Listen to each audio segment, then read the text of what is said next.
इलाज अच्छा करवाना है भाई। तो ये चीजें हैं, सिंपल है। और जो यहाँ रहे, मैं चाहूंगा धीरे धीरे जो हमारे यूथ है वो अपने माँ बाप को ये चीजें दिखाएं रॉ। मैं ये नहीं बोल रहा आप माइंड वॉश करो, सबके विजन अलग अलग है, तो सब अपनी अपनी बातें रख सकते हैं। आप बातें रखिए लेकिन प्यार से, डिबेट होती है प्यार से।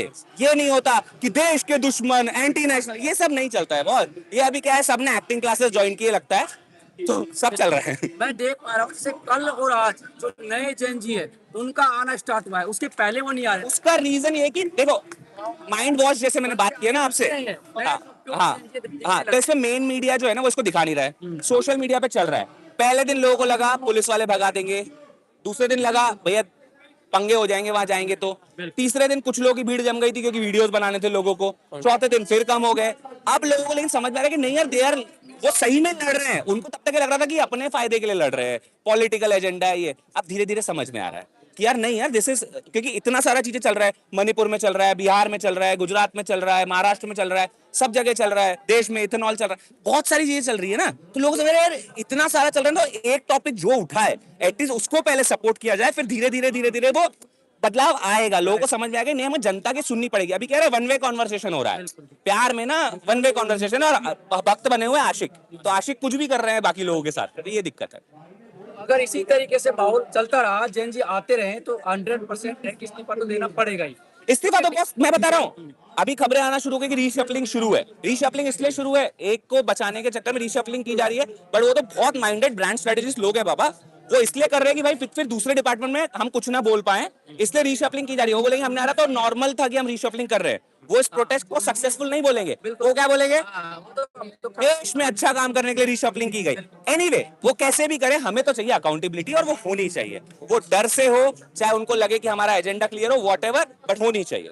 इस्तीफा तक देंगे या फिर जो सिस्टम है उसमें कुछ चेंजेस चाहेंगे आप, बदलाव? नहीं, बदलाव सिर्फ इतना है कि वो जो उस गद्दी पे बैठा पर्सन है, चाहे वो किसी भी पार्टी का हो, कांग्रेस हो, आम आदमी पार्टी हो, बीजेपी हो, सीजेपी हो, जो भी हो, वो जो बैठा रहेगा उसको ये पता होना चाहिए कि जो भी काम मैं कर रहा हूँ ना, ये जनता के लिए कर रहा हूँ, और हर एक चीज का जवाब देना पड़ेगा। हर एक चीज का जवाब देना पड़ेगा, चाहे चाहे वो ट्रांसपोर्ट मिनिस्टर हो। यार पेट्रोल मिनिस्टर का काम जो है ट्रांसपोर्ट मिनिस्टर कर रहा है, शिक्षा मंत्री का काम जो है रक्षा मंत्री कर रहा है, मतलब पूरा मिक्सअप चल रहा है। तो सबको पता होना चाहिए मेरा काम क्या है भाई साहब। तो अकाउंटेबिलिटी अगर पता, एक रेजिग्नेशन से एटलीस्ट आई थिंक पर्सनली कि थोड़ा डर तो आएगा कि यार मैंने अगर ये काम गलत किया तो मुझे अकाउंटेबिलिटी देनी पड़ेगी। नहीं तो नेता क्यों बनते हैं लोग, कि मुझे करोड़पति बनना है, मुझे ये काम। यहाँ पे जो प्रोटेस्ट हुआ है, क्या इससे ये साबित होता है कि विपक्ष अब कमजोर हो चुका है, जो युवाओं की आवाज नहीं उठा पा रहा है? क्योंकि अगर विपक्ष मजबूत होता तो आज यहाँ पे सड़कों पे नहीं आना पड़ता। भाई विपक्ष नहीं है कुछ भी, आप समझो, विपक्ष में कुछ लोग हैं, बट जो विपक्ष था वही तो आपका मेन अपक्ष है। आप ये समझो, मेरे को इतनी बात बताओ, आप अभी से एक बार पार्टी की लिस्ट निकालो और उनके बैकग्राउंड्स देखो। कोई आम आदमी पार्टी से, कोई कांग्रेस पार्टी से, सब आगे बीजेपी में आ गए, तो एक ही पार्टी है भाई। इस समय पे आपको पार्टी की लड़ाई नहीं है कि आपको किसी पार्टी से लड़ना है, आपको लड़ना है जो सीट पे बैठा है उसको अकाउंटेबिलिटी देनी पड़ेगी। आज जो हो कल जो है, लोग बोलते हैं ये चले गया तो दूसरा आएगा, दूसरा आएगा तो वो नहीं करेगा क्या? अरे भाई साहब, उसको ये पता होगा कि अकाउंटेबिलिटी देनी पड़ेगी। और अभी सारे नेताओं को समझ जाना चाहिए कि you need to give the accountability. आप पब्लिश नहीं कर रहे हो तो क्या चल रहा है अंदर। आज सबसे बुरी बात, हमारे जो मिलिट्री मैन है, हमारे आर्मी है, उनको वेट करना पड़ा ऑपरेशन सिंदूर के बाद, अभी उनको घोषित किया गया कि हाँ ये हमारे 6 लोगों की मतलब शहादत हुई थी, कितने टाइम बाद। और उस समय क्या कहा गया, सिर्फ just to win the election, कि नहीं कोई नहीं मरा। अरे आप समझ रहे हो उन परिवार पे क्या बीती होगी यार, जिनको 6 महीना पता नहीं था कि मेरा बेटा है कहाँ। Accountability is the main thing. Youth को ये समझना चाहिए, ये चालू कहां से होगा पता है, ये आपको वहां से चालू होगा। सारे यूथ को, अगर आप पकड़े जा रहे हो हेलमेट पकड़ के, पे the fine, don't pay 100 rupees. वहां से अकाउंटेबिलिटी ऊपर तक जाएगी। पहले खुद में भी सुधार लाना पड़ेगा, और उनको तो समझना ही पड़ेगा जो गद्दी पे बैठे हैं बस। जैसे कि आप अभी वर्तमान में देख पा रहे हो, अभी स्थिति है जो एमपीज है वो खरीदे जा रहे हैं, पूरी पार्टी खरीद लेते हैं लोग, ठीक है।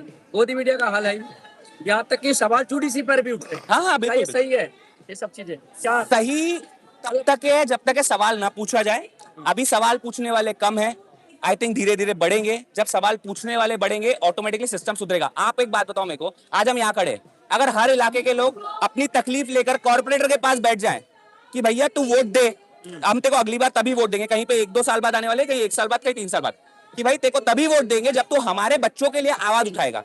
वो जाएगा अपने एमपी के पास या एमएलए के पास, वो एमपी के पास, सब लोग डरे हुए रहेंगे।